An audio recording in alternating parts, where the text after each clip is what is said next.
Hi guys, welcome to Daddy Directive. Is your baby getting too much or too little? What is the correct amount of formula? It's tough to gauge the right number. So today we're going to talk about how much formula your baby actually needs. I remember coming back from the hospital with my twins and constantly worrying about whether I'm giving them the correct amount of formula.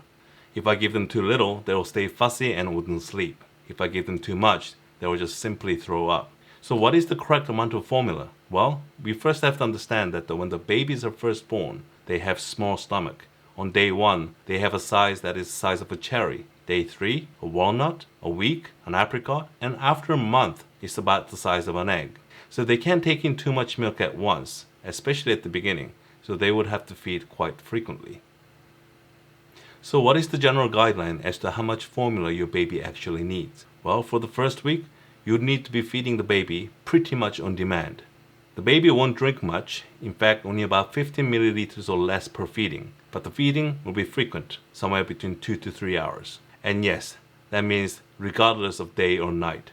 This is why with a newborn, you're not going to get much sleep for the first couple of weeks. It is normal to lose about 10% of body weight initially with the babies, but they will quickly gain it back, so don't worry. However, if the weight loss is much more significant, you should talk to your doctor. After about 2 weeks, the baby will start to drink somewhere between 60 to 90 milliliters per feeding. From 2 weeks to a month, about 60 to 120, and from a month onwards, about 120 per feeding. However, this is a guideline that is based on a typically sized baby. What happens if your baby is much smaller or much bigger than the typical sized baby? That was the case with my twins too. They were, and still are, very big babies. So what they were doing didn't quite follow the guideline that was given. In those cases, it might be better to follow the guideline that is based on the weight rather than how many weeks old the baby is. So assuming the baby is less than 6 months old and is not taking any solid food and strictly on a formula diet, per day the baby is supposed to take 160 milliliters per 1 kilogram of body weight, up to a maximum of 950 milliliters per day. So let me break this down for you. So if the baby is 4 kilograms, the baby is supposed to take 640 milliliters per day. So if you're feeding the baby 10 times, for each feeding, it will be 64 milliliters. Now, since this part is quite math heavy, I'll explain again using the ounces and pounds measurement for our friends on the south of the border. So per day, the baby would need about 2.5 ounces per pound of body weight, up to a maximum of 32 ounces per day. So let me break it down for you. If the baby is 9 pounds, the baby would need 22.5 ounces per day. So if you're feeding the baby 10 times, that would mean 2.25 ounces per feeding. Everything I've mentioned until now is the general guideline. However, there are exceptions too. Babies go through what's known as rapid growth spurts, and during this time, they will be hungrier than usual, so they may end up drinking more. And these happen at week 2, 3, 6, 12, and 24.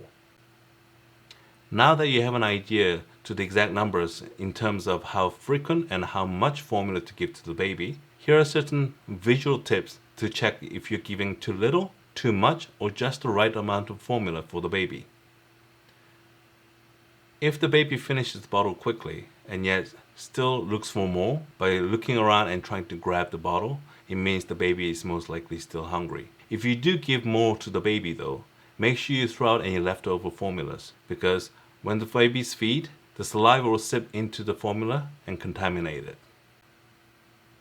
If the baby has too much, baby could vomit after the feeding.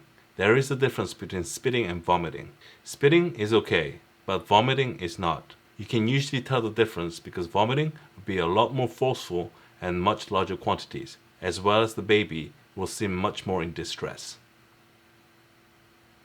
If the baby is getting just the right amount, she would seem much more happier and relaxed after each feeding. And she would also produce anywhere between 5 to 6 wet diapers per day. She would also gain weight that follows a healthy growth curve. I hope the information covered today would help you put your mind at ease. But remember, these are general guidelines and not a hard set rules. So if you do have any concerns, do not hesitate to contact your doctor. If this video was helpful and if you found some value, please hit that like and subscribe button for more tips in the future.